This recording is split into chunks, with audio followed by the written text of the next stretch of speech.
안녕하십니까.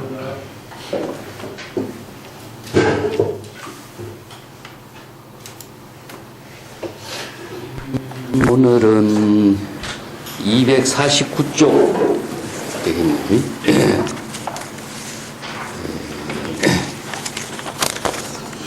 하택 신해가 6조 해능선사를 참문하는 제가 되겠습니다. 한번 원문을 한번 읽어볼까요?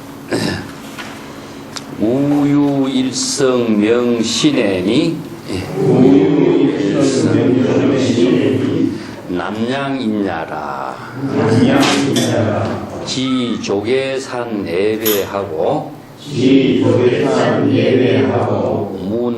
문은 화상자선 견불견가 대사기 파타신해 사마하고 강문신해 오타여의 통불통가 신의 답은 역통역불통이다. 육조은활 오역견역불견이다. 신의 우문대사하니 하이역견역불견고 대사은 오역견자는 상견자과환이요 고운역견이라 여불견자는 불견천지인 과제라 소위 역견역 불견야라 여역통역 불통여하오 신의 답은 약불통은 적동 무정목석이니 약통은 적동범부라 적기어하니다. 대사은 신의 향전 견불견시 양변이요 통불통시 생멸이니 여자성차 불견이 감내농인고 신의 예배하고 갱불가문하다. 대사은 여신미 불견하고 문선지식 명노라 여심오자견에 의법수행이니 여자미 불견자심이고 강내문 해능전부와 오견자지하고 대여미부덕이니 여약자견에 희대덕아미요 하불자수하고 내문오견부와 신의 장례하고 연위문인하며 분리조계산 중에 분리족의 삶 중에 상제좌우하다. 상제좌우하다. 여기까지가 이제 신해가 참문한 이야기인데, 하택 신해라고 하는 사람은 육조 해능의 그 실제적인 제자입니다. 그래서 남종 동교의 종지를 거양한 주인공이 하택 신해라는 인물인데, 신해는 그 남양 사람이라고 해놨죠, 그죠? 그것은 신해를 남양 화상이라고 그렇게도 합니다. 지역이 이제 남양 출신인데, 실제 이제 북종의 신수와 오적선사를 6조, 7조 이렇게 이야기했는데, 남종에서 7조로 조사로 추대하는 사람은 하택신해예요. 그래서 우리가 남종이 6조 해능이라는 인물은 역사적으로 그렇게 분명하지가 않아요. 그래서 남종의 종지를 모두 거양한 사람은 하택신해라고 할 수 있어요. 그래서 신해라는 인물은 이제 중국의 도낭 자료가 새로 나오면서 신해의 어록도 발견되고, 또 신해 어록을 중심으로 해서 이제 도낭 자료를 이제 연구했던 근래의 이제 세계 학자들이 중국의 유명한 호적 박사라는 분이 있습니다.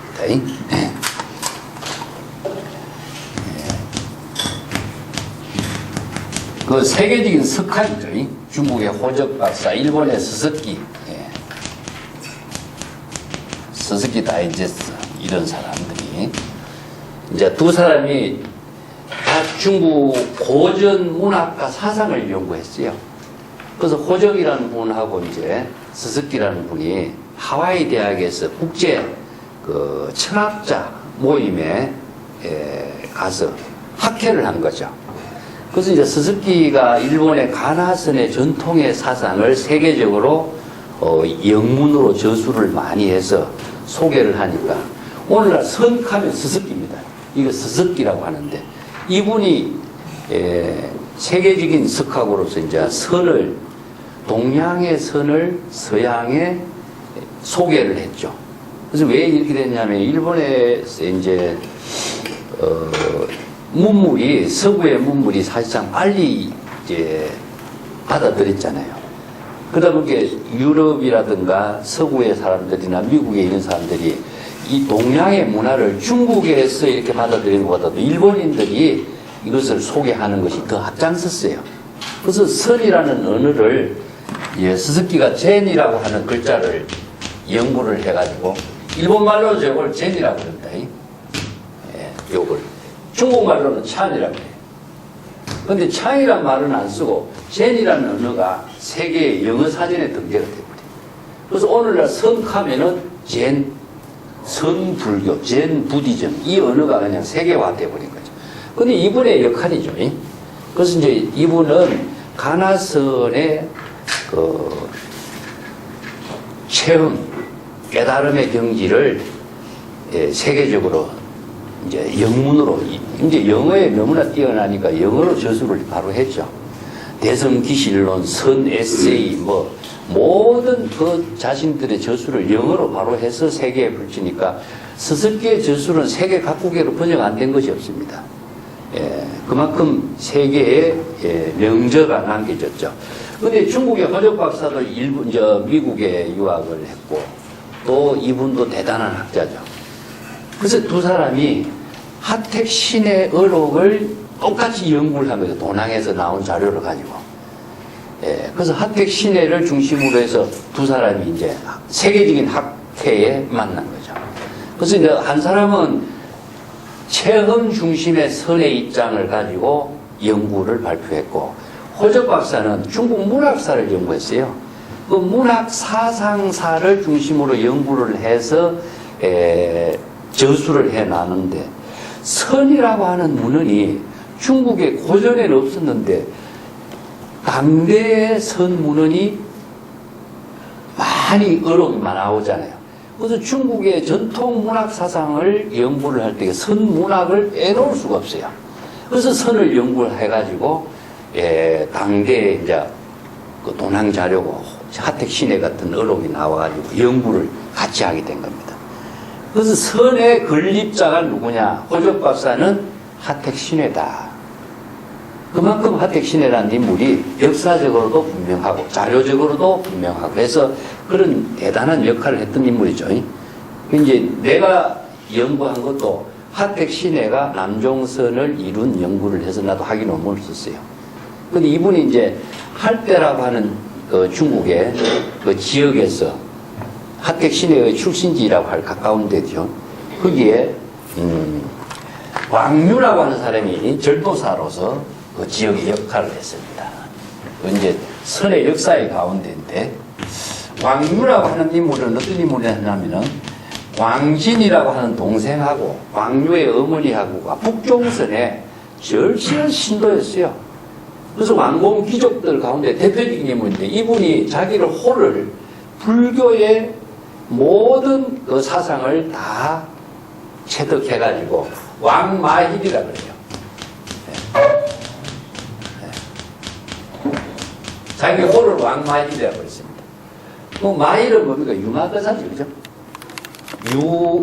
이제 유마거사를 자신은 중국의 유마거사라고 해서 왕마일이라고 이렇게 호를 붙여요. 그런데 중국에 또 유마거사의 후신이라고 자임한 사람이 누구냐 하면은 소동파죠. 우리나라에서는 추사입니다. 추사. 추사는 병거사란 말을 씁니다. 자기 호를. 그 병거사를 이제 자기가 명선이라는 글씨를 쓰고 난 뒤에 자기 호를 병거사가 쓴 것처럼 이렇게 쓰는데 이 병거사를 병든 거사가 쓴 것이 아니라 유마거사를 칭한 말입니다. 그래서 이제 자신이 유마거사와 같은 입장을 밝힌 인물이죠. 그래서 이제 왕류라고 하는 사람이 남양이라고 하는 지역에서 절도사로서 있었어요. 그래서 북종선에 이제 선성하고 신해의 남종의 선사상하고 논쟁을 같이 펼쳐요. 그래서 북종선의 신수의 선종의 법하고 남종의 하택신해 선사가 논쟁을 하는 것이 종론이라 종론. 이건 이제 종지를 논쟁으로 해서 정법을 밝힌다 하는 것이거든요. 그래서 북종선에 숭언법사라고 하는 사람이 등장합니다. 숭언법사하고 남종의 신해하고 이 두 사람의 논쟁을 주재하는 사람이 누구냐? 왕류예요. 그래서 왕류가 이 논쟁을 법회를 엽니다. 무차대를 엽니다. 그래서 무차대라고 하면서 모든 차별을 다 초월해서 바로 종지를 토론하는 장소죠. 그죠? 한마디로 법회입니다. 법회. 우리나라에서도 무차대 몇 번 했죠. 이런 종지를 펼치는데 왕류가 주재를 한 겁니다. 남양태수로서. 그래서 북종선의 숭언법사하고 하택신해가 논쟁을 해서 하택신해는 남종 도노선, 우리가 육조 단계에서 쭉 공부해온 최상승선의 법문을 가지고 논쟁을 했고, 북종선에서는요 전통적인 개정의 사막을 갖고 법문을 했어요. 그러니까 개정의 전통의 사막이 최상승선의 법문에 사상적으로나 실천적으로나 따르지 못하죠.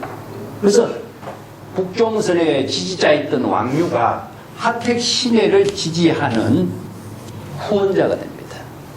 그래서 왕류가 어떤 역할을 해요? 신해의 부탁을 받았고 육조 해능선사의 비문을 씁니다. 그래서 중국 선종의 역사 자료에서 가장 오래된 육조 해능의 비문을 왕류가 써요. 거기에 유명한 말이 있습니다. 우리가 저 지리산에 가면은 쌍계사가 있죠, 그죠? 쌍계사에 가면 이런 글씨가 있습니다. 세계의 일화 조종육이라고 말씀입니다.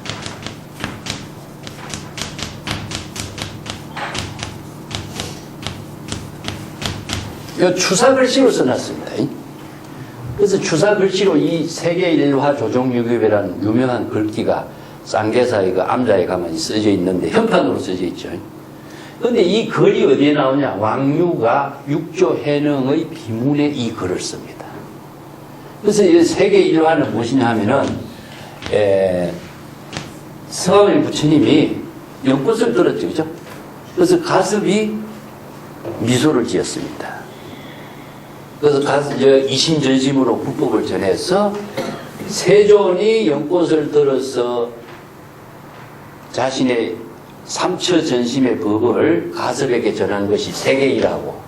조종유교본 노시나 달마의 종지가 중국의 육조 해능, 이제 초조 달마에서 육조 해능에까지 전래됐다는 선의 역사를 세계일화 조종유교이라는 말로 정리해요. 그래서 선종의 역사가 이 한마디로 다 정리가 되어 있죠. 그죠? 그렇게 해서 육조 해능이 바로 세존의 세계일화의 법을 개성한 인물로. 그래서 왕유가 이 비문을 씁니다. 그래서 이제 하택신해가 나중에 낙양 하택사라고 하는 지역으로 초청을 받아요. 그래서 왕공 귀족들의 그 법사로서 주목을 받아서 낙양 하택사에서 교화를 펼치는데 북종선의 후원자들이 북종을 이제 비판하고 남종을 천양하니까 북종선의 후원자들이 하택신해를 대중을 모아가지고 선동했다는 제일 명목을 지어가지고 귀양사를 보냅니다. 그래서 자신은 그 독자적인 안목으로서 새로운 선의 세계를 제시하고 자기의 서성 육조해능을 진정한 육조해능이라고 이렇게 선의 역사를 새롭게 쓰는 운동을 펼쳤는데 많은 사람들이 이렇게 미움을 사는 거죠. 그래서 귀양사를 가요. 그때 귀양사를 하면서 어떤 사건이 일어났냐면 알록산 반란이 일어나요. 그래서 낙양장안이 함몰되어 가지고 현종이 이제 양귀비를 데리고 저기 사천 촉으로 피난 가는 이런 사건이 일어나게 되죠. 그때 굴량미를 조달하기 위해서 많은 그 유명한 고성들을 초청해 가지고 법문을 펼쳐요. 설법을 하고 출가를 하는 수수료를 받게 하면서 그 돈을 모아 가지고 향수전이라는 굴량미를 만듭니다. 향수전이라고 하는 것은 무엇이냐 하면은 부처님 전에 향공양을 올리는 공양비라는 뜻입니다. 향수전. 그래서 이 공양비를 받아서 법회를 열어서 출가 수수료 공양비도 받고 해서 그 돈을 막 어디로 갔냐. 굴량미 군사들의 그 자금이 되진 거죠. 그런 임시 조달 방편으로 고성들을 초청해서 이런 부패를 만드는 것이 굴량미 조달에 써 있어요. 그때 이제 하택신해가 기양사에 하다가 저 향수전에 법사로 초청받고 그 역할을 한 거죠. 그 정치적으로 그런 그 순환 속에 살았던 거죠. 그래서 나중에 하택신해가 나중에 이제 귀양살이의 마지막에 저런 역할을 하다가 죽게 되는데 죽게 되면서 그 공덕으로서 숭산, 낙양 숭산 지역에 거기에 묘지, 거기는 이제 왕실의 묘지를 쓰는 곳이에요. 거기에 이제 묘지를 쓰게 되고 나중에 추대를 받는데 7조 조사로 추대를 받아요. 그런 기록이 이제 비문에 남아있는데 그걸 전혀 몰랐어요. 근데 도낭 자료에 의해서 이런 것이 이제 밝혀진 거죠. 그래서 알록산 반란 때 장군 곽자이가 굴량미 조달을 위해서 하택신해 선사를 모시고 향수전의 법사로서 역할을 해서 그 한 난을 평정하는데 일조를 했다. 그런 이제 공덕을 이야기하고 있습니다. 그 하택신해 선사가 의양으로 기양가 넘어갔는데 70살이 넘어서 기양사를 한 거죠. 순환도 많이 받았는데도 이분이 큰 역할을 한 것은 무엇이냐. 남종의 새로운 종지를 건립했어요. 이렇게 해서 이제 호적 박사 같은 사람은 하택신해가 실제로 남종의 종지를 건립한 사람이다. 그래서 중국의 선 역사에서 새로운 선 불교의 토대를 마련해 준 사람은 하택신해라는 거죠.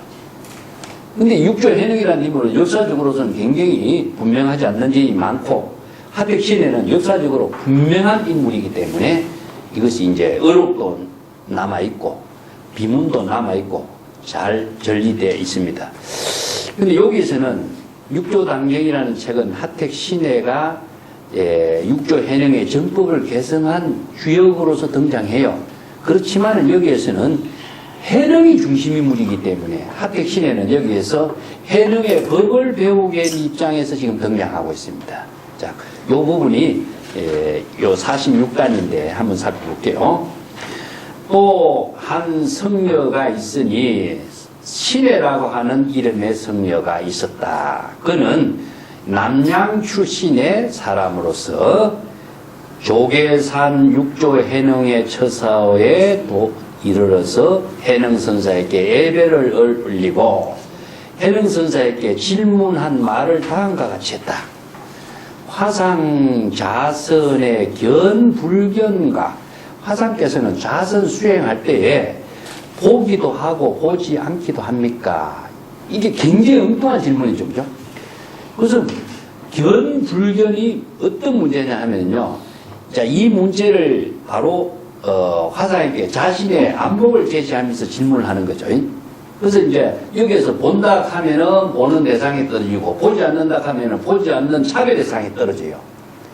이게 두 딜레마가 있는 거죠. 그래서 이제 화상은 자선 수행하면서 무엇을 보고 있습니까? 그럼 무엇을 보지 않습니까? 이 두 가지 차별의 질문을 하고 있기 때문에 어느 한쪽을 나는 본다, 보지 않는다 이야기한다면 중생심에 떨어진 모습이 드러나요. 그렇기 때문에 자, 그 견해를 질문하는 거죠. 이게 대사가 일어나서, 자리에서 일어나서 파타 신의 삼하하고 강문 신의하여 오타여 하니 통가 불통가. 그래서 육조 해능 대사는 그게 말로서 대답을 하지 않고 하택 신혜를 주장자로 3번 때린다. 때리면서 도리어 신혜에게 질문했습니다. 내가 그대를 주장자로 때렸는데 그대는 아픈가 아프지 않는가 이 질문한다. 자, 이것은 무엇이냐면 직접 대답으로 하지 않고 행동으로서 이제 질문을 되돌리는 거죠. 그게 신혜가 대답하기를 역통 역불통입니다. 아프기도 하고 아프지 않기도 합니다. 이 굉장히 애매한 대답이죠, 그죠? 자, 왜 그런가 하는 것이 밑에 이제 나옵니다. 그래서 육조 해능 대사가 나도 역시 자선 수행할 때 보기도 하고 역시 보지 않기도 한다. 그게 신혜가 다시 육조 해능 대사에게 질문을 합니다. 하이 역견 역불견가, 어떻게 해서 보기도 하고 보지 않는다고도 하십니까? 하니까 대사가 또 질문했어요. 내가 역견자, 본다라고 하는 것은 상견자 과환이요. 그 줄을 끊으세요. 이거 굉장히 중요한 문제 본문입니다. 그렇기 때문에 공은 역견이라고 하고 역불견자라고 하는 것은 불견 천지인 과제라 소위 역견 역불견야라 이렇게 대답합니다.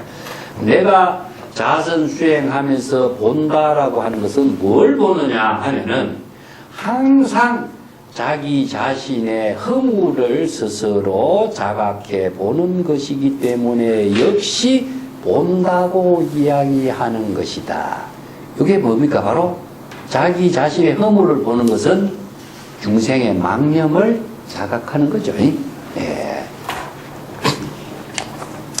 그래서 이 한마디 법문이 해능이 정법의 안목으로서 자신의 여기 정법의 안목이 있어야 되는 겁니다. 정법 안으로서 자기의 중생의 모든 망념, 업을 보는 겁니다. 이것은 이제 과환이라고 그랬죠. 그죠? 과환이라는 것은 이제 허물인데, 허물이라는 것은 어떤 허물이냐, 업을 짓게 생사윤회에 업을 짓는 허물을 보는 겁니다. 그래서 이걸 다른 말 한다면 자신의 허물을 보는 거죠. 자신의 허물을 정법의 안으로 보니까 이것은 사도에 떨어진 겁니다. 사법에 떨어진 것이고, 사도행을 하는 자기 자신이 정법의 안목으로서 보는 거죠. 그렇기 때문에 망념에서 벗어날 수 있는 것이 뭔가 초발심이 되겠죠. 초발심이 되는 겁니다. 초발심을 단언한다면은 자각이라고 그래요. 망념을 자각하는 겁니다. 초발심을 통해서 정각을 이루는 자신이 깨달음의 경지를 이루기 때문에 불태전 중생의 생사윤회에 타락하지 않는 경지이죠. 그래서 성지를 이룹니다. 자각성지를. 자, 자각성지, 초발심, 정각. 우리가 지난 시간에 이야기했던 개시, 오이. 전부 다 똑같은 말입니다. 이런 경지를 자선 수행하면서 다른 사람을 보는 것이 아니라 자기 자신의 흠으로 본다. 그래서 항상 법구경에도 나오지만은 자기 자신의 업을 짓고 중생의 번뇌 망념에 떨어진 사실을 스스로 자각하는 것이 바로 발심 수행이고, 그러니까 다른 말로 한다면은 이걸 사땡 견해를 피우니까 이거는 공이 됩니다. 그러면 성지를 이루는 것은 불공이 되죠. 그래서 공불공의 여법 수행을 이루게 되는 거죠. 그래서 본다한데 보는 것은 항상 자기의 허물을 보고 발심 수행하기 때문에 업을 짓지 않는 깨달음의 경지를 이루게 되는 것이고, 금강기에서 열애 선혼연 제보살, 선부촉 제보살, 여시항복기심 이런 말들이 전부 다 똑같은 말이죠.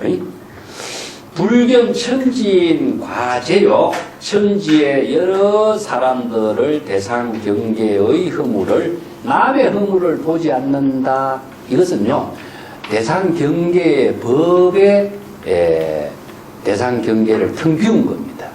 이걸 이제 자기의 허물을 보는 것을 보는 것을 아공이라고 하고, 대상 경계를 보는 것을 법공이라고 그랬죠. 그죠?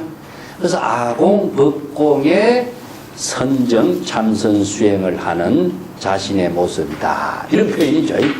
그래서 이제 참선 수행은 어떻게 참선 수행하느냐. 그래서 남종선에서 참선 수행, 자선 수행은 이 한마디로 정리를 해요. 자, 이것은 이제 경전에서 여러 가지 법구경이나 다른 경에도 설해놨습니다. 다른 사람의 허물을 보는 것이 아니라 자기 자신의 허물을 보는 것이요. 자기 자신의 허물을 보기 때문에 번뇌 망념에 타락하지 않는 깨달음을 이루게 된다. 그렇기 때문에 이걸 아공이라고 하고 자의식을 비우는 것이고, 천지의 모든 사람들의 허물을 보지 않는 것은 대상 경계를 모두 비우기 때문에 법공이 되겠죠. 그래서 여법 수행을 하는 참선 수행을 하고 있다. 그래서 내가 보기도 하고 보지 않는다고 말한 것이었다. 보는 것은 자신의 허물을 보는 것이고, 보지 않는 것은 다른 사람의 허물을 보지 않는 것이기 때문에 이걸 두 개를 합치면은 아공, 법공입니다. 이런 경지에 참선 수행을 하는 것이다. 그런데 그대는 내가 때렸을 때 아프다 하기도 하고 아프지 않다라고도 대답했는데, 그대가 아프다 하고 아프지 않다라고 하는 뜻은 무슨 말이냐? 이제 신의 견해를 이제 추궁해내는 겁니다. 이제 신의가 대답하기를, 제가 아프지 않다라고 말한다면은 이것은 무정한 목석과 같은 것이고, 내가 아프다라고 하는 것은 범부 중생과 같이 되기 때문에, 즉 원한을 일으키는 망신이 일어나게 되는 것이지요. 자, 범부 중생은 차별 분별심으로 남이 욕을 하면은 그게 원한, 여러 가지 감정이 일어나겠죠. 그래서 이제 아프지 않는 것은 뭡니까? 느낌이 없는 거죠. 느낌이 없는 것은 목석과 같이 되는 거죠. 이거는 바로 무기라고 합니다. 지혜가 없다든가, 목석과 같이 지혜 작용이 없는 경지가 되는 것이고, 그렇기 때문에 아프지 않다라고 하는 것은 목석과 같이 무정과 같은 목석과 같은 것이 되는 것이고, 아프다고 말하는 것은 범부와 같은 분별심이 일어나기 때문에 원한의 망심이 일어나게 되는 것입니다. 그래서 대사가 그에 대해서 말합니다. 신혜야, 향전 조금 전에 견불견은 시양변이요 통불통은 생멸이니 그대 자성이 차 불견 감내 농인인가. 자, 그대는 조금 전에 말한 것처럼 견해를 보기도 하고 보지 않는다라고 하는 것은 차별, 두 가지의 차별 견해에 떨어진 것이다. 견과 불견은 양변이죠, 그죠? 네, 차별 견해에 떨어지는 것이기 때문에 자아의식이 남아있는 거죠. 그 다음에 아프기도 하고 아프지 않다라고 하는 것도 이것은 생멸심이다. 생멸심 역시 중생의 자아의식의 생멸심에 따른 망념일 뿐이다. 그대가 보고 보지 않고 아프고 아프지 않다 이런 말을 하는 것은 그대 스스로 자성을 깨달아 체득하지 못한 경지에서 이런 말을 하는 주제에 감히 나를 찾아와서 사람을 희롱하는 말을 할 수가 있느냐. 여기 나무라는 거죠. 그죠? 예. 자, 견불견, 통불통 이런 것은 다 자아의식에 따른 두 가지의 차별 견해이고 생멸심의 망념일 뿐이다. 진여 통과 불통, 불견을 모두 초월할 수 있는 안목을 갖추지 못한 것을 그대의 자성을 깨닫지 못한 겁니다. 자성에서는요, 이 두 가지 차별상이 모두 다 텅 비어져야 되고 모두 포용돼야 되는데 차별상에서 벗어나지 못한 것이다 이런 말이죠. 그런데 이런 말을 가지고 말장난하면서 어른을 희롱하는 소리를 하느냐. 그래서 나무라는 말입니다. 그래서 신해가 여기에서 예배를 하고 다시는 감히 거기에 대한 대꾸 말을 하지 않았다. 이게 해능의 법문을 듣고 승복을 하게 됐다. 그래서 해능이 그에 대해서 법문을 이제 정리하는 겁니다. 여심미 불견은 문 선지식 명로로다. 그대의 마음이 미혹해서 바른 안목의 견해를 갖지 못하고 오히려 선지식을 찾아와서 선지식의 길을 질문을 하고 있는가. 선지식에게 질문해서 정법의 길을 찾으려고 하느냐. 그 남에게서 도를 구하려고 하느냐 이런 말입니다. 자기 스스로 깨달아서 그 길을 열어야 되고 자기 스스로 안목을 만들어야 되는데 자기 스스로 자신을 깨닫지 못하고 미혹한 주제에 남에게 엉터리 같은 말을 질문해서 선지식에게 질문해서 길을 찾는다. 그게 뭐냐. 마음 밖에서 도를 구하면 다 외도가 되겠죠. 그래서 마음 밖에서 도를 구하는 것도 외도고 그 아무리 구하려고 하는 그 도가 다른 데서 얻어질 수가 없는 거거든요. 이런 어리석은 행동을 하는가 이런 것을 나무랍니다. 그대의 마음으로 깨달아서 스스로 볼 수 있는 것이 바로 의법 수행이라고 하는 것이다. 그렇기 때문에 철저한 불법에는 자각의 종교입니다. 자각을 하지 않고서는 성스러운 지혜를 얻을 수가 없어요. 남이 이 자각을 하게 해줄 수가 없어요. 그렇기 때문에 계시하는 거, 깨달아 체득하는 거, 자신이 초발심을 이루어야지 누가 초발심을 이루겠어요. 그렇기 때문에 철저하게 정법의 안목을 갖추어서 자신이 벌써 번뇌 망념의 차별상에 떨어져 있는가를 스스로 자각을 하지 않으면 우리 수행이 안 됩니다. 내가 여러 번 항상 이야기했지만은, 자, 왜 우리가 망념 속에 있느냐? 이것은요, 우리가 중생심은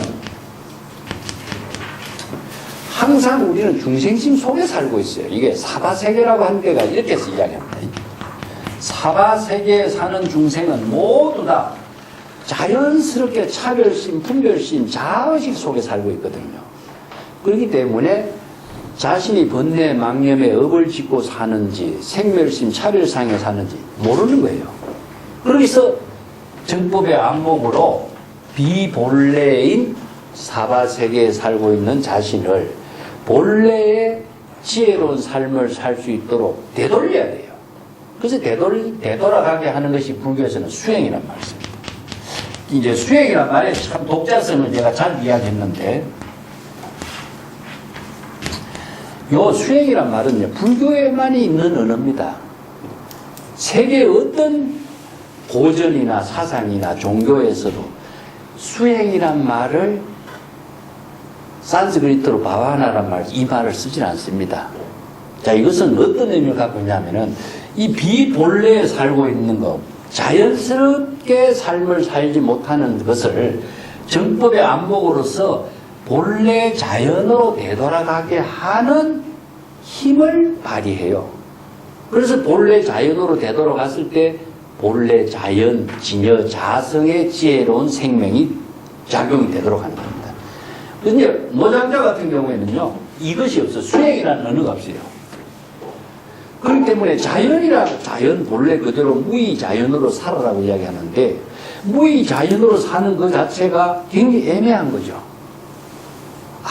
아무런 외부의 힘이 가미되지 않고 본래 그대로 사는 것이 무의자연인데, 불교에서는 비본래에 살고 있기 때문에 본래의 근본으로 되돌아가서 본래의 자연 그대로의 생명의 작용이 되도록 하는 겁니다.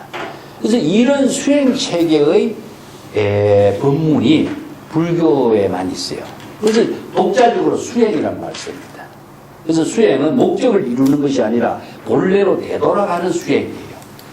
그래서 업을 짓는 중생의 삶에서 본래로 되돌아가면 본래로 되돌아가야 진여, 열애, 부처의 지혜로운 삶이 되는 길로 가는 겁니다. 그래서 이걸 수행을 본래로 되돌아간다는 게 귀란 말을 쓰죠. 그죠? 귀일, 본래로 되돌아간다. 귀명, 본래로 되돌아가는 겁니다. 그래서 이런 언어는요, 불교만이 갖고 있는 정법의 수행 체계입니다. 그래서 여법하지 못한 것을 여법하게 하는 수행이죠. 그죠? 그래서 여법하지 못한 중생의 삶을 여법하게 하는 수행은 이게 불교에서 수행 바바나를 말씀입니다. 여기에서도 그런 수행 체계에 맞춰서 의법 수행이라고 해요. 여법하게 수행할 수 있는 경지는 그대의 마음 스스로 번뇌 망념을 자각해서 스스로 중생심에서 벗어나 진여 자성을 깨닫는 겁니다. 자, 여기서 견이라고 하는 것은 여실지견이죠. 여실지견.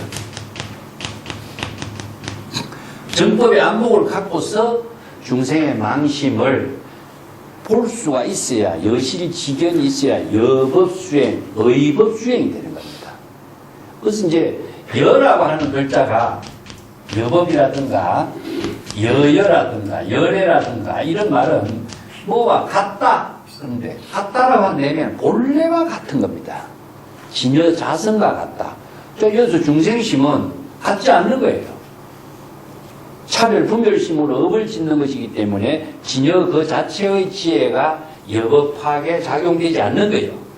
그 여법하게 작용이 되려면 본래로 되돌아가야만 여법하게 되겠죠.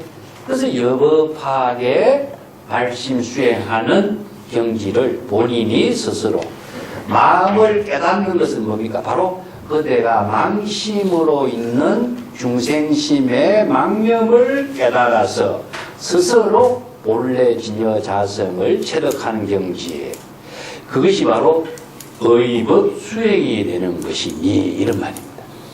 그래서 이제 모든 불교의 가르침은 의법 수행이 되어야 열애가 되고 부처가 되는 겁니다. 자, 의법 수행이 이거죠. 정법의 안목으로 망념으로 살고 있는 비본래를 본래로 되돌아가게 하는 수행, 이게 의법 수행이죠. 그렇게 해야만이 개시오입이 되고 초발심 정각을 이루게 되고 망념을 자각했을 때의 성스러운 부처의 지혜를 이루는 이 경지를 체득한다. 그래서 비본래에서 본래로, 비자연에서 자연으로, 번뇌 망념의 숲에서 본래 깨달음의 집으로 되돌아가게 하는 것은 망심을 자각하는 안목이 있어야 된다. 이것을 바로 그대 스스로 망심을 깨달아서 스스로 진여 자성을 볼 수가 있어요. 그래야 의법 수행이 이루어지는 것이니 그대 스스로 마음이 미혹해서 자기의 마음의 근본을 불견 깨닫지 못하고 강내 문해능견부 도리어 이렇게 나를 찾아와서 해능에게 나에게 보시 봅니까? 뭘 보고 있습니까? 뭘 보지 않습니까? 이런 질문을 하고 있느냐. 자, 남이 보고 보지 못하는 문제하고 자신이 깨닫는 문제하고는 별개예요, 그죠? 근데 엉뚱하게 스스로 자기 자신이 의법 수행을 하지 못하면서 남에게 보느냐 보지 않느냐 이런 엉뚱한 소리를 하는 것은 이렇게 어리석은 질문이다 이런 말입니다. 예. 오견자지나 대여미부득이요. 이 오견자지라는 것은 내가 본다라고 하는 것은 스스로 자신의 망심을 여법하게 보고 아는 것이요. 자각해서 아는 거죠. 그죠?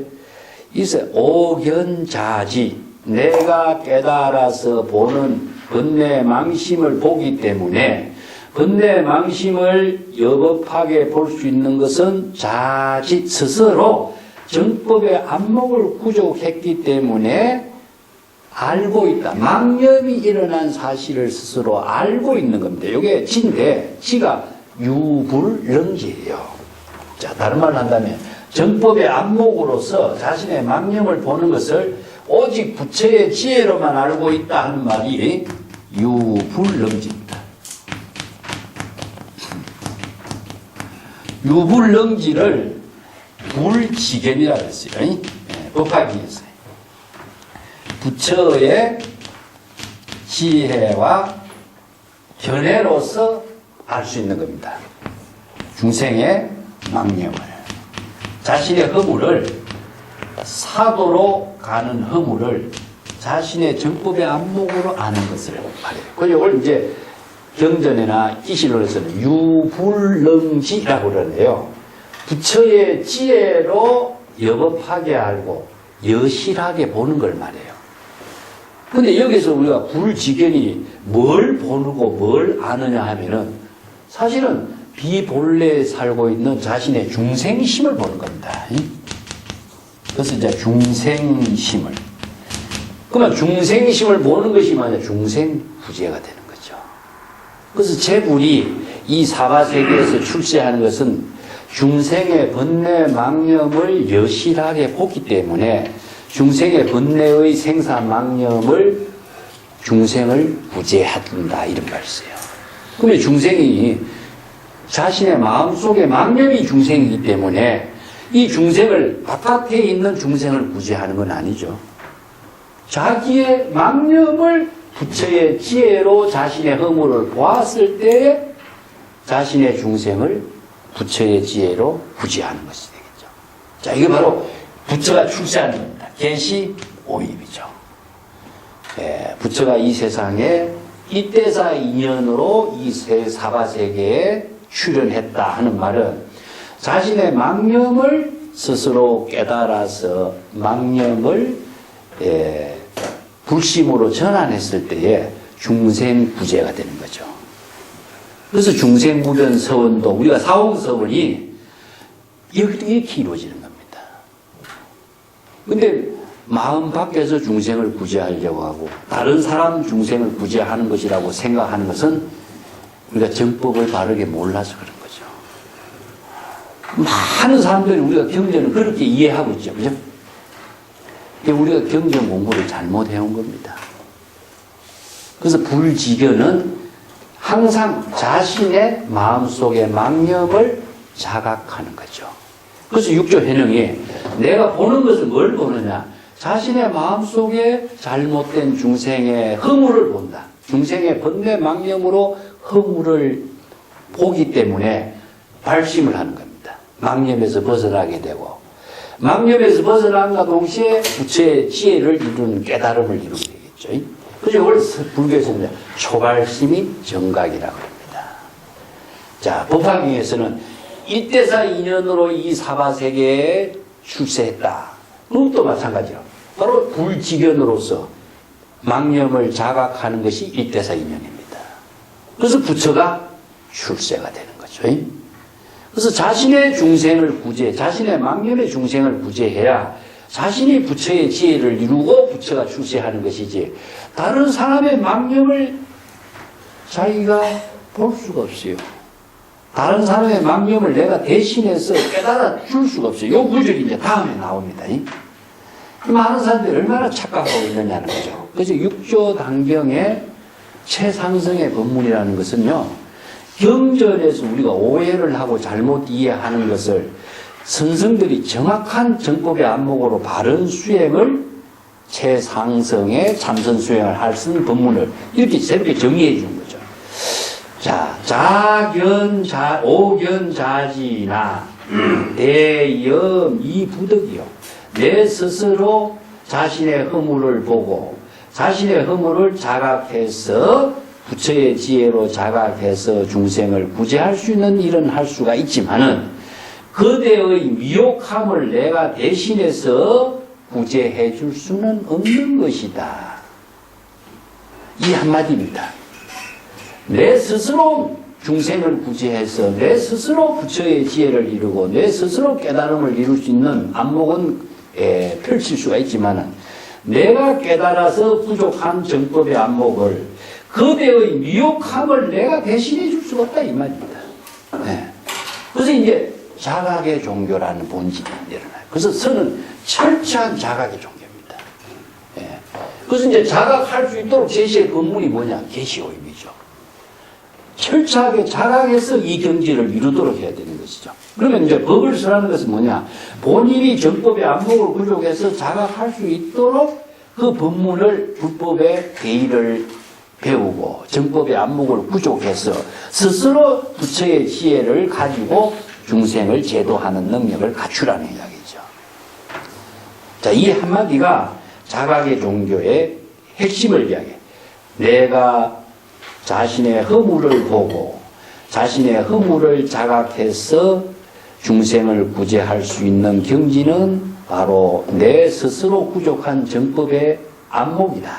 불지경인 것이다. 내 스스로 중생을 구제할 수 있는 깨달음을 이룰 수가 있지만은, 그대의 미혹함을 내가 대신해서 구제해 줄 수는 없다. 그래서 이런 밑에 줄을 끊었어요. 굉장히 중요한 법문이거든요. 그대가 만약에 스스로 자신의 허물을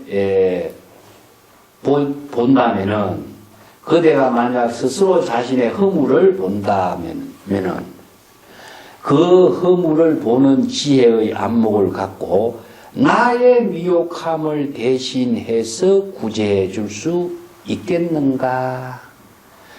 그대가 자신의 허물을 자각해서 깨달음을 이룬다고 할지라도 나의 미혹한 허물을 그대가 대신해서 구제해 줄 수 없는 것도 마찬가지다. 이건 이제 반대로 이야기하는 거죠. 내가 깨달아도 그대의 미혹함을 내가 대신해 줄 수가 없고, 그대가 깨달음의 지혜를 부족해도 나의 미혹함을 대신해서 구제해 줄 수가 없는 거다. 그래서 철저하게 자각의 종교, 각자가 자신의 안목을 부족해서 자신이 바로 정법의 안목으로 중생을 구제하는 경지를 이루어야 된다. 하불자수고 내문오견부와 어찌 스스로 자각하는 수행을 하지 않고 나를 찾아와서 나에게 보느냐 보지 않느냐 이런 질문을 하고 있는가? 자, 이것은 질문 같던 질문이 아니란 이야기죠. 그죠? 그것은 안목이 없이 그런 헛된 질문을 하고 있느냐, 이렇게 이제 이야기. 이 한 구절이요, 앞에서 해명이 항상 나는 자기 자신의 허물을 보고 다른 사람의 허물을 보지 않는다 하는 말이 얼마나 철저하게 자기 자신의 자각적인 수행자로서의 삶을 살고 있는가, 즉 자기 본분사의 지혜로운 삶을 사는 그것을 이야기하고 있죠. 그죠? 그리고 밑에는 자각의 종교는 자신만이 정법의 안목을 부족해서 자신의 중생을 구제할 수 있는 능력을 갖춰야 되는 것이지, 그 능력을 남이 대신해 줄 수가 없고 남을 구제해야 할 수 있는 것도 아니다. 이 선성들의 법문은요, 너무나 정확해요. 잘못된 오해를 전부 다 이렇게 불식시키고 나가죠. 경전에서 설하고 있는 여러 가지의 법문을 이 몇 마디로서 종합해가지고 정리를 깨끗하게 해주죠. 그게 중국인들이 갖고 있는 하나의 특징이라고 할 수 있어요. 그래서 하택신해가 이게 돼서 장례 고마운 인사를 올리고 즉 면이문인 육조해능의 제자가 되었다. 그리고 조계산중을 떠나지 않고 항상 육조해능대사 좌우에 있으면서 수행을 하게 되었다. 자, 처음 이제 하택신해가 육조해능을 참문해서 제자에 대한 인연을 지금 여기에서 이야기하고 있는데, 사실상 하택신해가 육조해능을 몇 살 때 참문했냐? 한 14살쯤 됐어요. 우리가 연대적으로 정리해보면 14살쯤에 하택삼이가 육조해능을 처음 참문했다는 그런 기록들이 이제 있습니다. 근데 처음 기록에 육조단경이라는 책은 사실 이제 하나의 뒤에 구법 이야기라는 문학 체계의 토대를 두고 편성된 것이기 때문에 하택신해가 뛰어난 제자이기 때문에 이런 이제 그 대화의 문답을 정리한 거라고 보면 됩니다.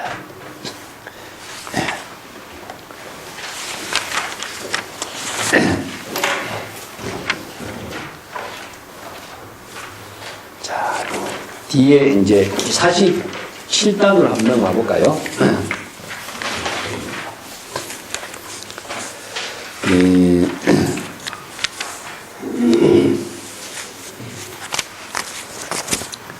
이거 선종의 그 전등설 이야기에는 뒤에 법통설이 나오기 때문에 거기 가서 다시 한번 정리하겠는데, 47단에는 10대 제자 이야기가 나옵니다. 이 10대 제자 이야기를 하면서 해능이 제자들에게 특별하게 제자들에게 부촉하는 법문을 해요. 이 부촉하는 법문은 불법의 근본을 정확하게 알고 정확하게 제자들이 다음에 법문을 할 때 이런 내용을 잘 설할 수 있는 법문을 당부하고 있는데, 제자들에게 이 법문을 설하면서 자신이 경험한 것을 지금 이제 경전의 법문을 제자들에게 전수하고 있는 부분이라고 할 수 있습니다. 254쪽에 원문을 한번 읽어볼까요? 대사수한 문인법패 지성법달 지상지통 지철지도법진 법여신해하고 대사은 여등십 제자 건전하라 여등 부동 여인이니 오멸도 후에 여등 각이 일방사하여 오교 여등 설법하니 불실본종하라. 그 상가 법문 있으니 동용 36대라 출몰 정리 양변이여 설일체법이니 망미어 성상하고 야유인 문법에는 출어진상하고 개치대법하여 내거상인하고 구경이법 진제하며 갱무거처하라. 삼가 법문자는 엄계입 음시오음이요. 계시 18개요. 입시 12문 입이요. 하명오음이가 오음, 세금, 수음, 상음, 행음, 식음이시라.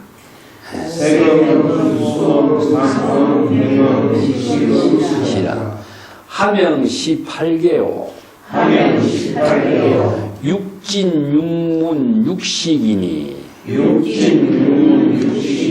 하명 12입이요.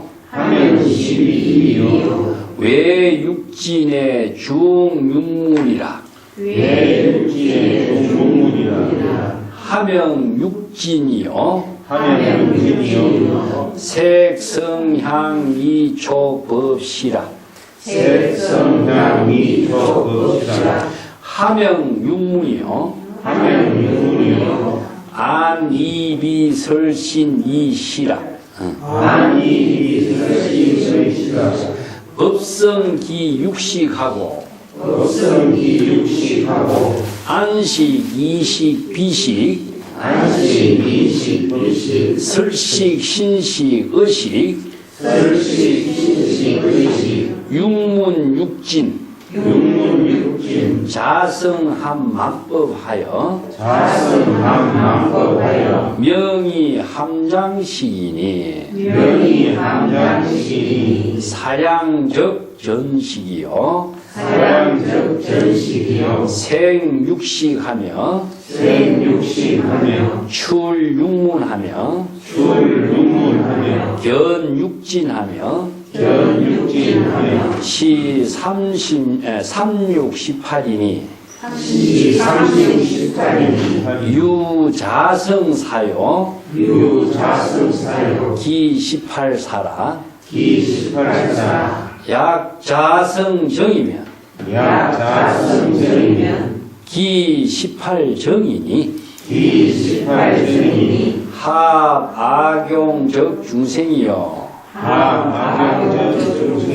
선용적 불이니 용유하등고 유자성대로다.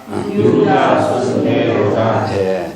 여기 이제 10대 제자에게 삼과의 법문, 삼과라는 것은 여기에서 36대 법으로서라는 삼과의 법문은 음계입이라고 하는 것이거든요.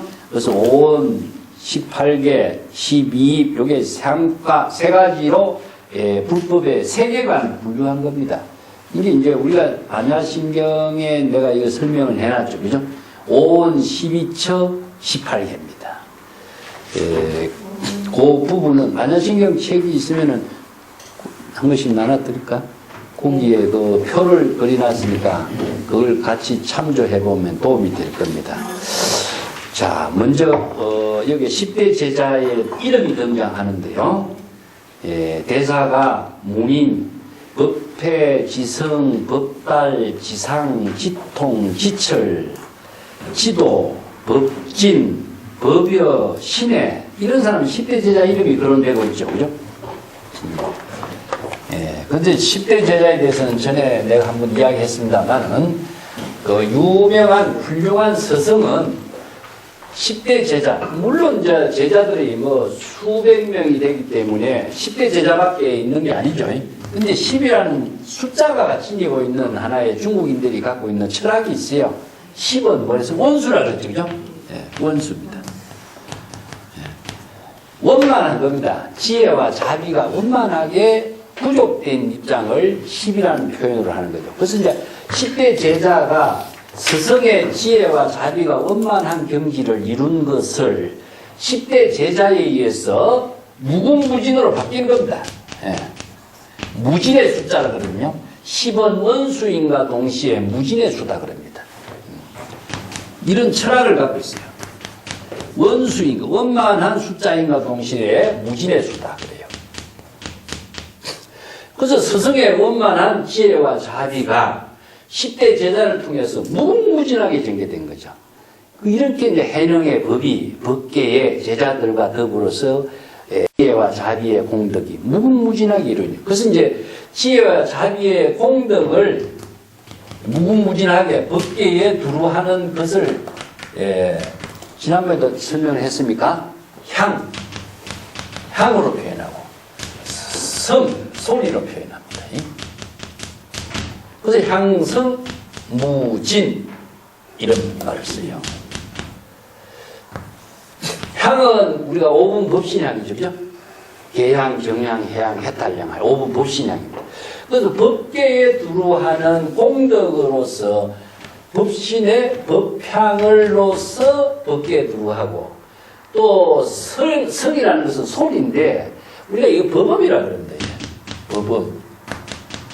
그래서 이제 불교에서 설법을 전부 다 법음이라 그래요. 자신의 소리는 자신의 목소리지만은 진여의 지혜, 부처의 지혜의 설법을 법음이라 그래요. 자아의식이 소멸됐기 때문에 자, 요 법음을 이름이라고 하고 원음이라고도 하고 여러 가지 표현을 합니다. 또 묘음이라고도 표현하고 그래서 이제 관세음불치에는 관음이라고 표현하고 원각경에서는 변음이라고도 표현해요. 이제 이 법음, 이름, 원음, 묘음, 관음, 변음 이런 음이 다 법신의 지혜의 생명으로 전하는 작용을 표현해요. 그게 법계에 두루합니다. 또 이것은 무엇이냐면은 향을 올리는 것은요, 향은 대상을 두지 않고 그 향이 모든 법계에 두루하죠. 그죠? 소리도 마찬가지입니다. 그래서 이제 열반경 같은 데 보면은 그 도리천에 북을 울려요. 그 북이 법계에 두루 울리고 그 북소리를 듣는 사람은 모두 다 도독고라고 해서 다 죽는다. 뭐가 죽느냐? 중생심이 죽어요. 그 소리를 듣는 자각에 의해서 소리를 듣는 자각 작용에 의해서 부처의 지혜가 살아나고 중생의 망념이 죽는 겁니다. 그래서 우리가 설법을 자기 자신에게 계시하는 것이 설법이죠. 그러면은 자기 자신이 자신의 목소리를 들음과 동시에 불심의 지혜의 소리를 들으면 중생심의 망념이 다 소멸돼 버려요. 그래서 이걸 살인도 활인검이라 그래요. 이 때문에 법향을 맡는 사람은 깨달음을 이루고 법성의 소리를 듣는 사람도 깨달음을 이루어요. 그래서 이걸 법계에 두루하는 모든 중생이 지혜와 자비의 공덕으로 이루어지는 향, 소리 이렇게 향성, 무진. 그래서 무진이라는 말을 다른 말을 한다면 무항, 법계에 두루하니까 항리. 또 이것이 무량, 또 무변, 끝이 없는 겁니다. 요 세 개를 불가사의, 불가사량 이렇게 표현하죠. 그죠? 근데 대상이 없기 때문에 법계에 두루하는 거죠. 바람도 역시 이제 그 가운데 들어가죠. 그래서 바람, 향, 소리, 또 하나가 들어가는 게 뭡니까? 광명입니다. 부처의 지혜 광명이 법계에 두루하죠. 그래서 이제 여러 가지가 법계에 두루하는 것을 지혜 광명으로 표현하고, 향으로 표현하고, 소리, 음으로 표현하고, 또 더불어서 이제 바람풍으로 해요. 바람풍으로 쓸 적에는 가풍이라는 말을 쓰죠. 그죠? 가풍. 그래서 독자적인 환경지의 지혜의 작용이 바람과 같이, 이게 바람이라는 것은 움직이는 작용을 하는데 움직이는 작용에 의해서 만물이 다 성장하게 하는 힘이 나오죠. 바람을 쐬지 않으면 성장이 안 되는 것이고, 그렇기 때문에 이 바람은 성장하게 하는 힘을 제공해 주고 있어요. 그래서 이제 바람, 광명, 법, 향성무진 이런 것이 법계에 두루하는 것을 이렇게 표현하고 있습니다. 그래서 10대 제자가 스승의 위대한 지혜와 자비의 원만한 덕을 무궁무진한 제자들의 인연을 통해서 법계에 들어갈 수 있는 그 법을 펼치게 됐다. 10대 제자를 강조하는 겁니다. 근데 해능의 제자 가운데 우리가 주목해야 될 것이 6조 가운데 이름이 여기 빠진 사람이 있어요. 해양, 청원, 본정선사, 아니면 해충국사, 아니면은 그 일수각이라고 하는 현각선사.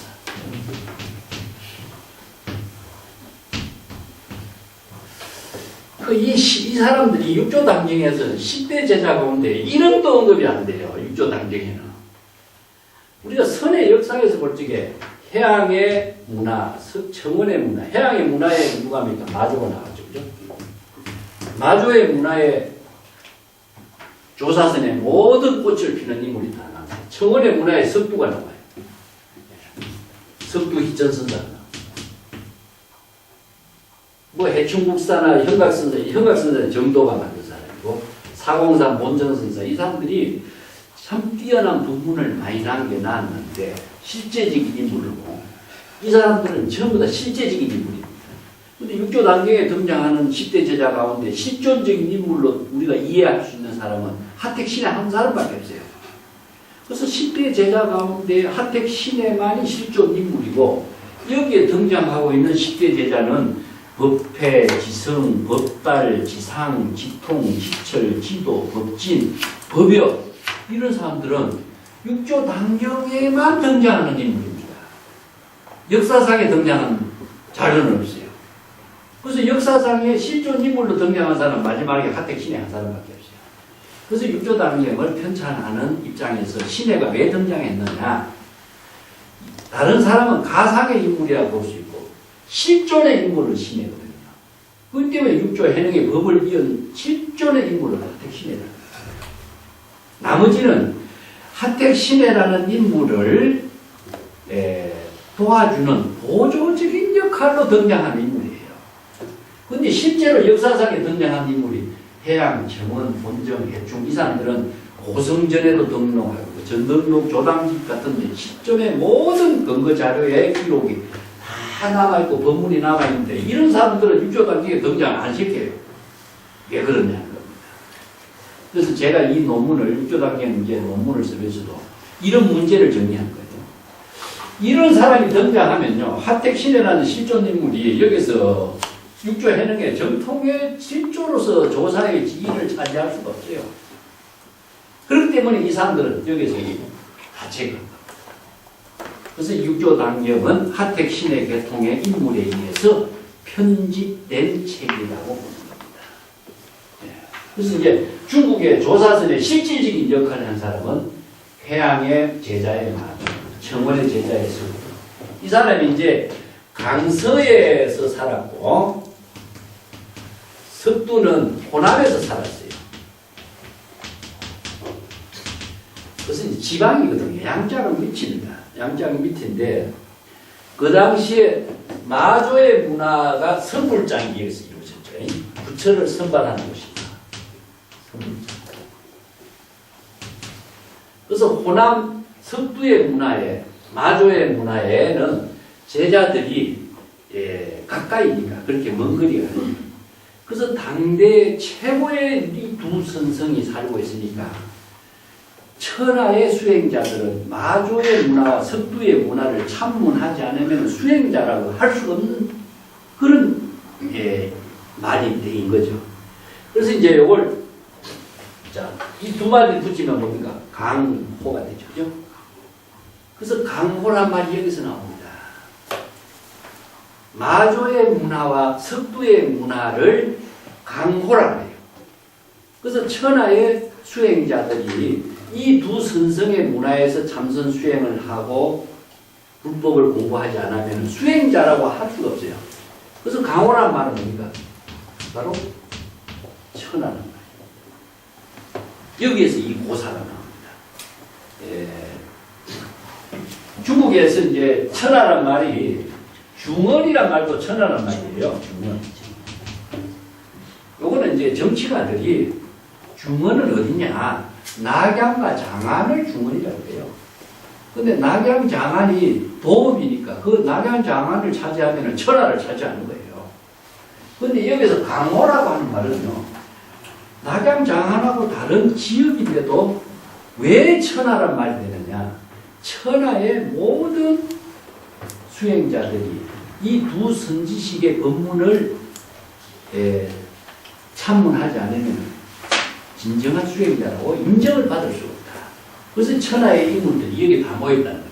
그래서 선은 마조와 석두의 지역에서 이루어진 하나의 선사상, 중앙에서 이루어진 것이 아니고 지역에서 이루어진 자, 이런 사람들이 이제 육조당경에는 등장하지 않는데 실제로는 중국의 선불교를 이룬 주역은 여기 이 사람들입니다.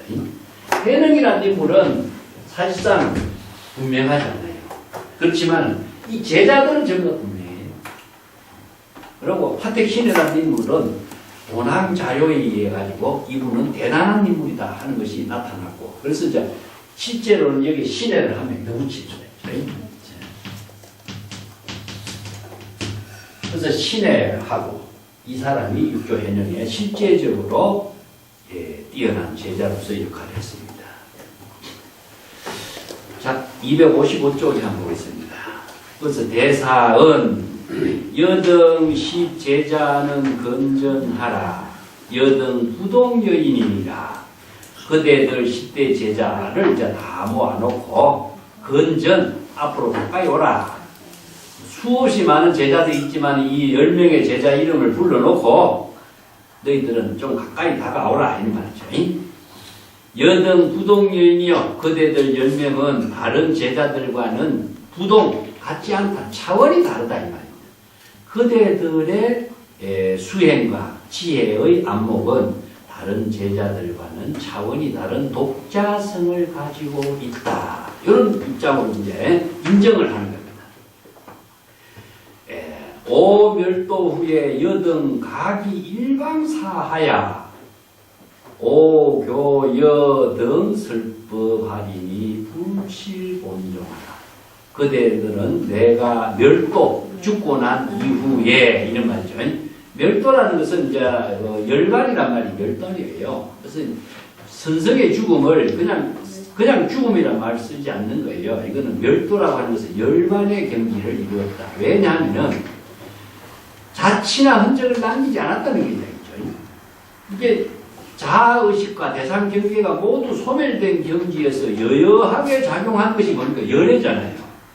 이 선성의 죽음도 열애와 같아. 그래서 여여하게 왔다가 여여하게 자치나 흔적 없이 남김없이 이렇게 삶을 이어가는 것이라는 의미로서 멸도란 말을 써요. 그래서 열반이란 말입니다. 그래서 이제 무여열반이라는 말도 쓰죠. 내가 멸도한 이후에 그대들 10명은 각각 한 지방의 스승이 될 사람들이다. 그래서 이 일방 사람 말이 재미나요. 한 지역에 이런 뜻이거든요. 왜 일방 사람 말을 썼을까? 자, 이게 3계 대도사가 되고 법계에 누구하는 스승이 될 텐데 왜 한 지역의 스승이 될 것인가? 이런 말을 쓴 거죠. 그죠? 여기에 이 근거 자료가 홍인의 전에도 나와요. 홍인의 전에도 보면은 제자들에게 부족하면서 한 지역의 스승이 될 사람들이다. 이렇게 이야기합니다. 이것은 아무래도 이제 시절 인연에 따른 역할을 할 사람이라는 그런 의미로 보면 돼요. 왜냐하면 시간과 공간에 맞추어서 그 지역의 역할을 해주기 때문에 일방의 사람, 이래야기로 보면 되죠. 오교여등 설법, 나는 그대들에게 설법을 해서 설법을 할 수 있는 법문을 그대들에게 가르치겠노니, 여기서 교라는 거는 그대들이 제자들에게나 정법을 설할 때 도움이 될 수 있는 법문을 내가 그대들에게 지금 여기서 교시하겠다는 겁니다. 자, 남종 동교의 법문을 어떻게 설해야 될 것인가를 내가 특별하게 교시해 주겠다. 이것이 바로 내가 그대들에게 교시하고자 하는 설법이 있는데, 그것은 무엇이냐? 그 법문을 여러분들도 잘 깨달아서 불실본종하라. 본래의 근본 종지를 상실하지 말라. 자, 여기서 근본 종지가 불법의 대입니다.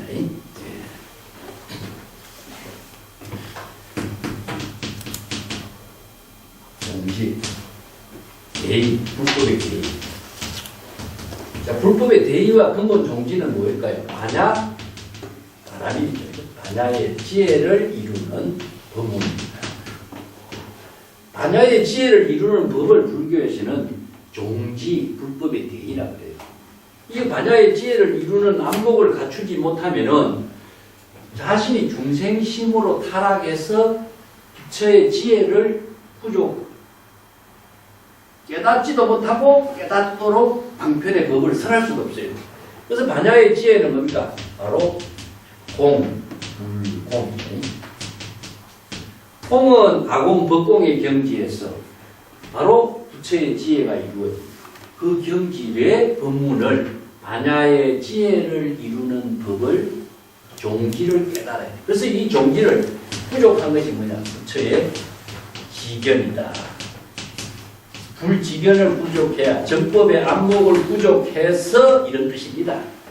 종지를 잃어버리지 말라. 정법의 안목을 부족해서 정법과 사법을 판단할 수 있는 안목을 부족해서 반야의 지혜를 이루는 법을 부족해서 그 법에 의해서 자신이 바른 지혜를 깨닫고 제자들에게도 정법을 바르게 제시할 수 있는 사람이 되라. 이런 말이죠.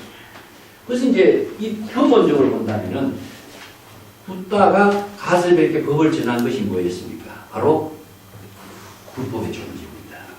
정법 안장을 전했거든요. 그래서 법을 어떻게 전했고 어떤 법을 전했느냐 하는 말이 이제 선에서는 항상 중심 과제인데 가설에게 석가가 가설에게 전한 법이 무엇이냐? 바로 정법 안장이라는 겁니다. 정법의 안장을 이심전심으로 전한 겁니다. 정법의 안장이라는 것은 뭐냐? 반야의 지혜로 작용하는 법을, 정법을 바르게 지혜로 작용하고 지혜로 진단하고 지혜로 방편의 법을 설할 수 있는 능력을 갖추는 걸 말이에요. 이걸 이제 아까도 얘기했죠. 불지견이라고 해요. 부처의 지견이라. 부처의 지견이나 정법의 안목이라고 하는 것은 불법의 종지는 어떤 의미를 두고 있냐? 중생의 허물, 번뇌 망념을 여법하게 진단하는 겁니다. 여실하게 볼 수 있는 능력이죠. 그러니까 망념을 진단하고 망념을 볼 수 있는 것이 부처의 지혜의 안목인데 이걸 정법의 안목이라고 해요. 그래서 이제 석가모니 부처님이 가스백에 법을 전했다는 것은 어떤 법을 전할 법이 있다 하면 이건 불법이 아니거든요. 정법을 바로 볼 수 있는 안목을 부족했는가 부족하지 못했는가, 정법의 안목을 부족한 부처의 지견을 갖춘 것을 인가하는 겁니다. 이게 이심전심이에요. 그런 안목을 갖춘 사람에게 그대는 시절 인연에 맞추어서 정법을 펼칠 수 있는 능력을 갖춘 것을 인정해요. 이걸 이제 인가했다 하는 그런 표현을 합니다. 다른 어떤 의미로 두냐 하면은 내가 다르게 비유한다면 이걸 전등이라고 해요. 전등, 등불을 전했다 이 뜻이거든요. 자, 지혜의 등입니다. 정법의 안목을 갖추어서 지혜의 등불을 펼칠 수 있는 능력을 말해요. 여기에 초가 있습니다. 초. 초에 촛불이 있는데 스승의 초하고 석가의 초하고 가섭의 초하고 달마의 초나 해룡의 초가 있어요. 근데 초라고 하는 것은 불이 붙으면 어떻습니까? 다 타고 없잖아요. 그죠? 근데 불은 어떻습니까? 연결되죠. 그죠? 그래서 불이 등불을 전한다라고 하는 것인데, 등불이 무엇이냐? 바로 정법의 안목으로 부처의 지혜로 중생의 번뇌 망념을 비추어 볼 수 있는 등불이에요. 이걸 이제 정법의 안목이라고 하는데, 이 정법의 안목을 부족해야만이 망념을 진단하고 망념을 자각해서 자신이 망념의 생사윤회에 타락하지 않고 부처의 지혜를 이룰 수 있는 능력을 갖추고, 내가 전에 의사 선생님들 이야기 마찬가지로 환자 보면 병을 진단하고 치료할 수 있는 능력을 부족한 걸 말해요. 그래서 자신의 중생의 병을 자신의 정법의 안목으로 치료하는 능력을 갖추는 것을 말합니다.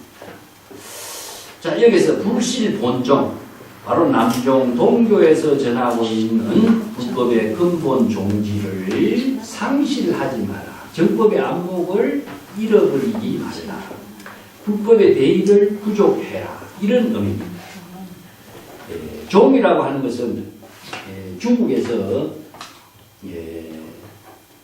원래 이 종이라는 글자는 중국 전통적으로서는 종묘의 의미를 두고 있습니다. 지금 이걸 우리가 마구종이라고 그랬었고, 마구라는 것은 근본이라는 뜻입니다. 근본. 원래는 종이라는 글자가요, 사당입니다. 사당. 종묘라고 하는 말 쓰죠, 그죠? 종묘. 종묘라는 것은 사당이라는 뜻이에요. 조상을 모신 곳이죠. 이 때문에 옛날에 모든 종족이나 부족은요, 조상을 잘 모셔야만이 이 중심을 종직이라든가 종묘라든가 뭐 이런 것을 잘 기둥이라고 생각하는 거죠. 이제 종이라는 것은 건물을 지어놓고 제단을 올려놓고 제단 위에다가 요게 죽은 살아있는 짐승을 잡아고 제사를 올리는 거예요. 그러면은 여기에다가 피가 흘러내리는 겁니다. 제사 지내는 모습이에요. 이게 종입니다. 그래서 이제 전부 다 제사 지낼 적에 우리가 뭐 돼지 잡고 뭐 잡고 하는 거잖아요. 이런 풍습에서 내려온 거죠. 근데 옛날에는 살아있는 짐승을 바로 죽여서 제단에다 올린 거죠. 그래서 피가 흘러내리는 거죠. 그래서 이제 제사 지내는 것을 종묘라고 해요. 이런 의미밖에 없었는데 중국의 불교에서 경전을 번역하면서 이 종이라는 글자를 핵심 에센스로 표현했어요. 불교의 근본 대의, 근본 종지, 불법의 가장 핵심이라는 의미로 이 종이라는 글자를 이제 시단타라는 말을 씁니다. 그래서 이제 종통, 설통이라고 해요. 두 가지. 불법의 근본 종지를 깨달아서 근본 종지를 설할 수 있는 능력을 깨닫는 것은 깨달음이고 설할 수 있는 것은 반편지예요. 그래서 이걸 종지라고 합니다. 종지를 잃어버리지 말라. 그래서 이제 불교가 들어오면서 한자의 을을 불교의 사상으로서 새롭게 의미 부여하면서 정립된 것이 종지, 종통, 종풍 이런 언어들입니다.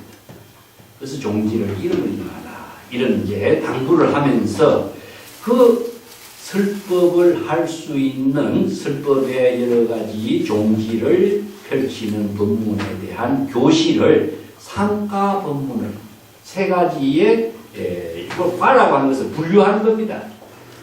불법의 핵심을 세 가지로 분류해서 정리해서 지금 설하고 있다. 동용 상신 6대. 자, 여기서 동용이라는 것은 작용하는 겁니다.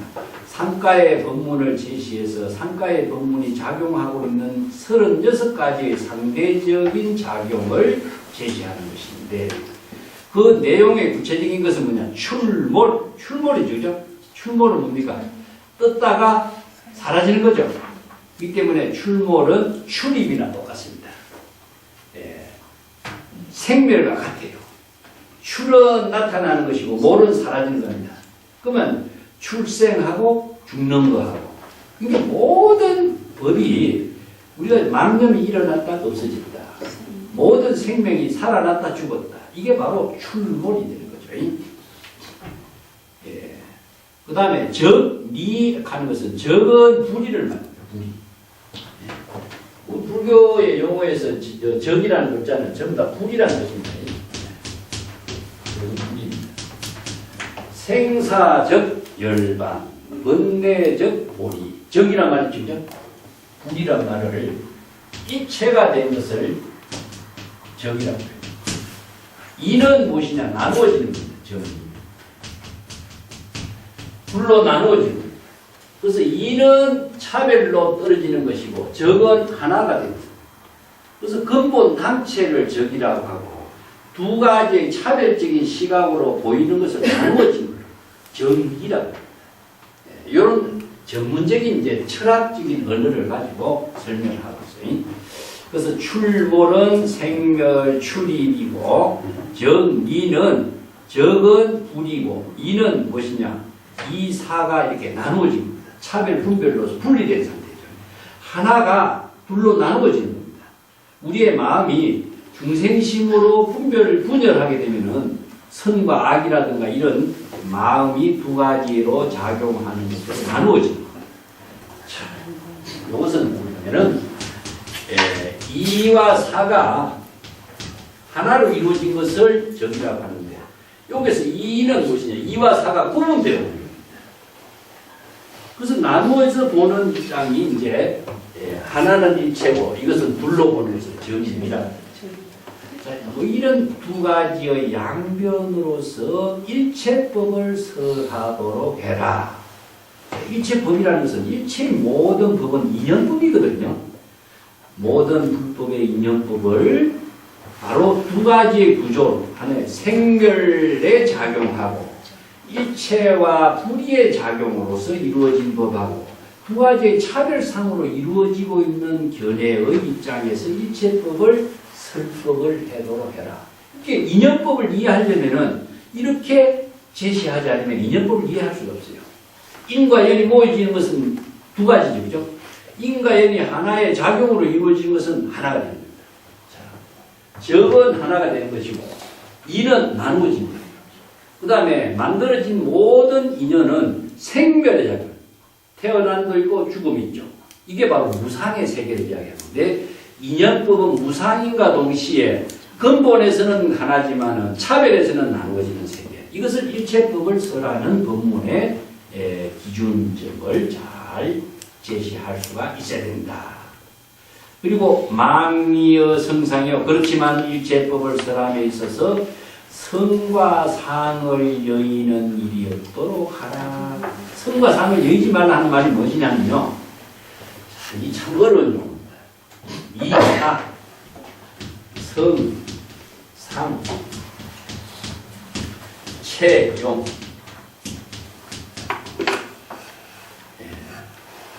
이는 모든 근본, 성도 근본, 체도 근본이에요. 그런데 용은 무엇이냐? 작용이 것이고 성은 모습이 나타나는 겁니다. 그래서 성은 모습이 없는데 우리의 자성이 물은 본성을 가지고 있지만 물에 흐르는 모습이 나타나죠. 나무가 성장하고 있는 모습은 그냥 성장이 아니라 성장하게 하는 본성의 작용에 의해서 성장이 나타나거든요. 자, 상은 무엇이냐? 전부 다 명상이 남아있어요. 명상이 남아있는 것이고 이 명상으로서 작용하고 있는 모든 생명의 근원은 무엇이냐? 바로 성입니다. 그렇기 때문에 우리가 지금 눈에 보이는 것은 명상만 보이는 겁니다. 사람들도 보면은 저 사람 누구다, 이 물건이 무엇이다, 그 사람 이름하고 모습만 보지 성을 보지 못해요. 그렇기 때문에 차별상에만 보여지지 차별상의 근원적인 성의 생명의 근원적인 작용을 보지 못해요. 그래서 불법의 근본을 보지 못한다는 얘기입니다. 그래서 두 가지를 전부 다 볼 수 있어야 된다. 그래서 불성의 진여의 지혜로 작용하는 그 근본도 알고 그 진여의 지혜가 시절 인연에 따라서 이름과 모양으로서 작용하고 있는 차별상까지도 다 하나는 차별, 하나는 평등입니다. 평등과 차별을 모두 다 한꺼번에 볼 수 있는 안목을 갖추도록 해야 됩니다. 그런데 하나만 보면 되죠. 근본을 보지 못하고 하나만 보는 것은 뭡니까? 중생입니다. 그렇기 때문에 이 차별상에서 항상 대상 경계에 떨어져 중생의 업을 짓고 있는 삶에서 벗어나지 못하는 것이다. 그래서 이 법을 정확하게 알아야 모든 병을 진단하고 법이 어떻게 이루어지는가를 판단할 수 있는 안목이 갖추어져야 다른 법을 설할 수 있는 것인데 이 법을 모르고 어떻게 법을 설하겠느냐. 이렇게 해서 이제 법을 판단하고 설할 수 있는 그 법문의 핵심을 설하고 있어요. 약, 유인, 문법이면 출어, 진상하고 개치, 대법하여 내거 상인의 구경, 이법, 진제하라. 갱무, 거처하라. 여기까지 우선 보겠는데요. 자, 이 부분이 핵심이에요. 만약에 어떤 사람이 찾아와서 불법의 근본 대의를 질문을 한다면은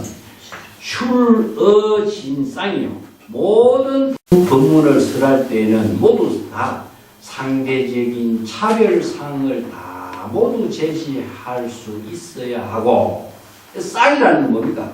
바로 대립으로 이루어진 방편입니다. 부처와 중생도 쌍이죠. 그죠? 옳고 그름도 쌍입니다. 선과 악도 쌍이에요. 하나만이 존재할 수 없어. 하나로서는 존재할 수 없기 때문에 대립을 상대적인 차별로서 이렇게 본질을 이해할 수 있게 합니다. 악을 근본이 무엇입니까? 악 그 자체만 놓고 악의 세계를 설명할 수 없어요. 선을 대비시켜야 악을 알아요. 그렇기 때문에 쌍으로서 이해해야 본질을 이해할 수 있는 거죠. 이런 법문의 핵심을 방편 법문이라고 합니다. 절대적인 선이라고 하는 것은 선의 세계를 악의 차원에서 선의 세계가 제시되는 것이지, 악이 없는 선의 세계라고 하는 것은 기준이 없는 겁니다. 기준이. 그렇기 때문에 윤리 도덕의 모든 가치 기준은 설정할 수 없다라고 하는 것인데, 사람에 따라서 판단 기준에 의해 가지고 윤리 도덕의 가치 기준을 설정할 수밖에 없는 거죠. 이거는 왜 그러냐? 그 시대와 풍습과 환경과 관습에 따라서 다 달라요. 예. 어떤 데서는 악수하는 것이 인사하고, 어떤 사람은 멀리서 인사하는 거고, 이게 지역마다 다르고 풍습마다 다르기 때문에 이것을 세계의 윤리 도덕의 가치 기준을 설정할 수 없는 거죠. 그리고 시절 인연에 따라서 환경에 따라서 이것은 뭐냐? 바로 방편 법문이다. 그래서 방편 법문을 통해서 모든 법의 근본의 본질을 바르게 제시할 수가 있는 것인데, 개치대법이요. 이것은 모든 것을 상대적인 법으로서 다 제시할 수가 있는 것이다. 대법이라는 것은요, 서로서로가 존재하게 하는 힘을 대법이라고 합니다. 그럼 부처는 부처 혼자 존재하는 것이 아니라 중생이 있기 때문에 부처의 지혜가 이루어져요. 부처의 지혜를 이루는 것은 중생의 차별 세계에서 이루어지거든요. 그래서 이제 유마경에 부처의 씨앗이 어디 있느냐? 열애의 씨앗이 어디 있느냐? 바로 중생의 번뇌망념이 바로 부처의 씨앗이다. 자, 진흙탕이 없으면 연고시킬 수가 없어요. 연꽃만을 이야기한다면, 진흙탕을 제껴두고 연꽃만을 이야기한다면 연꽃이 존재할 수가 없는 거죠. 그렇기 때문에 서로가 상대해서 생명활동이 이루어지고 있는 진실상을 대법을 이야기합니다. 내그 상인이요. 가고 오고 하는 것은 서로의 분명한 원인이 있는 것이다. 이거는 레그는 번뇌망념이 일어나고 번뇌망념이 없어지고 하는 것도 레그죠. 우리가 마음작용이 왔다 갔다 한다 그런 말 쓰죠. 예? 이런 마음을 쓰고 이 사람이 왔다 갔다 하네 이런 말 하면 레그예요. 모든 것이 가고 오고 하는 것이 다 시절 인연에 서로의 인연이 있기 때문에 그러한 인연이 이루어지고 있다는 사실을 제시하라. 구경에 가고 오고 상대적인 대법이 방편으로 설하지만 구경에서는 깨달음의 근본에서는 이 상대적인 차별의 법이 모두 다 텅 비워져야 할 것입니다. 그래서 죄라고 하는 것을 비우다. 자, 방편으로서는 선과 악이라는 말을 옳고 그름을 제시하지만 선과 악이 모두 다 비워지지 않으면 영원히 중생집에서 벗어나지 못하잖아요. 그죠? 그래서 부경의 깨달음의 경지를 이룰 때에는 이 두 가지의 상대적인 차별법을 모두 다 제거해야 합니다. 그러면서 다시 또 거처도 없도록 하라. 거처가 없다는 것은 자치까지 남기지 마라. 공, 불공. 그래서 이제 번뇌망념을 비우는 것으로 끝내지 말고 번뇌망념을 비운 그 자치까지 없애야 돼요. 그렇게 하려면 어떻게 했죠? 지혜로 자기 본문사의 지혜로운 자비로서 공덕을 회항해버려야 돼요. 이걸 자치나 흔적이 없이 안전한 열반의 경지가 됩니다. 요 한 법문이 굉장히 중요한데요. 요 다음 시간에 요 부분을 다시 하겠습니다. 복습하는 의미도 있고 해서 다시 한번 하고, 그 반야신경에는 이 부분을 제가 표를 설명했어요. 5, 12처, 18개인데 91쪽이죠. 91쪽에 12처, 18개가 나오고 49페이지는 오음이 나옵니다. 요거 이제 적어놨다가 같이 다음 시간에 가져와서 반야신경의 요 설명한 부분하고 같이 공부해 보도록 하겠습니다. 이런 부분들이 법의 체계를 이해하는 기본이기 때문에 이 기본의 법을 잘 제시해서 이해를 충분하게 하고 그 법을 초월하게 하는 지혜의 법문을 그라는 것이 남종의 최상승의 법문의 존재다. 그런 내용이죠. 자, 오늘 여기까지. 수고하셨습니다.